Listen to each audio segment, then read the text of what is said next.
I was asked, why are you coming to Milwaukee? I marched with Father Grappe in Milwaukee. We've been coming to Milwaukee for other than beer and ball games for a long time. That was Jesse Jackson in 2015 on one of several visits here to Southeast Wisconsin. That day, he spoke to reporters and joined the march with the mother, Dontre Hamilton, who died in a police shooting in Red Arrow Park. Jackson met with countless local and world leaders and founded the Rainbow Push Coalition, giving young Americans a voice in politics. In 2004, he endorsed State Senator Gwen Moore in what would become a historic run for Congress. And this afternoon, we are happy to have Congresswoman Gwen Moore with us this afternoon. Thank you for being here. Oh, I'm so grateful to have an opportunity to pay tribute to Reverend Jesse Jackson Sr. It's a delight for you to pay respect to him, someone who you call a dear friend and a mentor.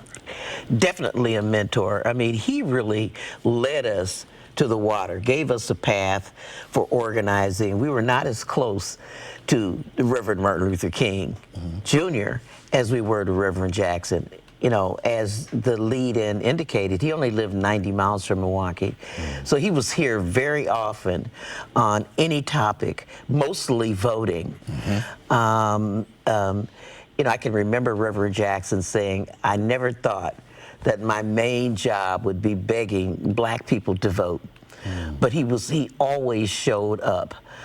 You showed clips of him being here when we had the crisis around Jeffrey Dahmer, when we had the crisis around Dontre Hamilton, to celebrate when we won electoral victims. He was here with us in Kenosha, Wisconsin. And I remember that so well because his strategy was to counter the narrative that Kyle Rittenhouse and the shooting and violence was the story.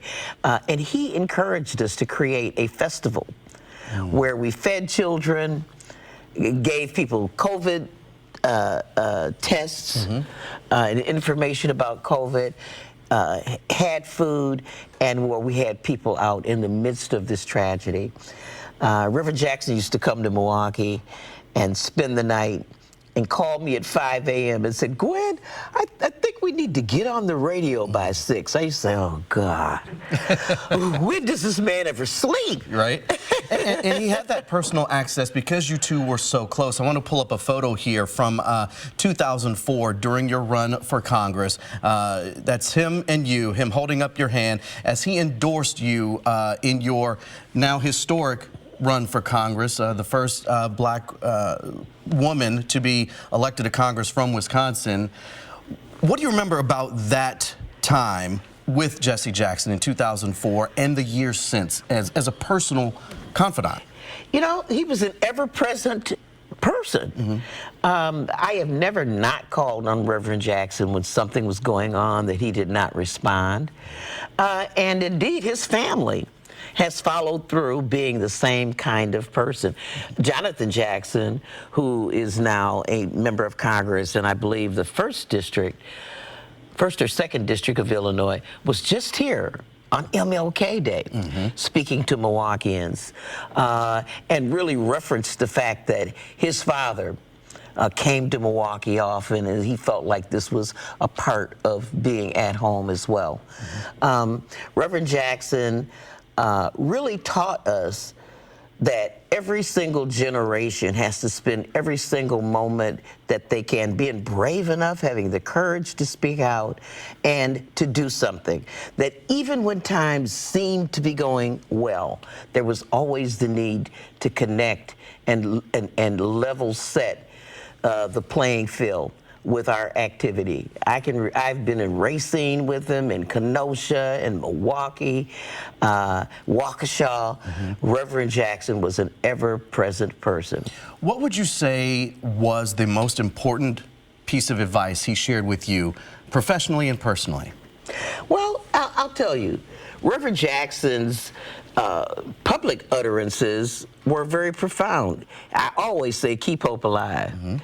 You know, and I know he talked about the importance of getting the vote out. You know, and that thing I talked about before, where he just shook his head and said, "I never thought that I would have to spend most of my time begging black people to vote." All what he went through to get the right to vote.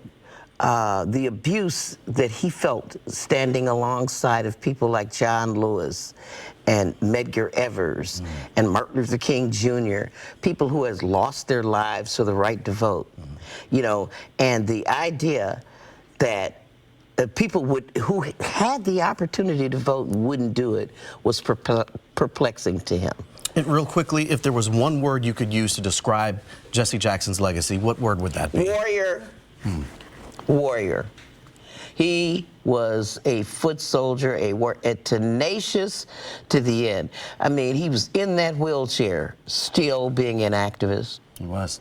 Congresswoman Gwen Moore, always great to talk to you. Thanks for your time here this afternoon, and we appreciate you being here with us. And ABC News will pick up the coverage of the life and death of Jesse Jackson, Reverend Jesse Jackson, ahead on World News at 5:30.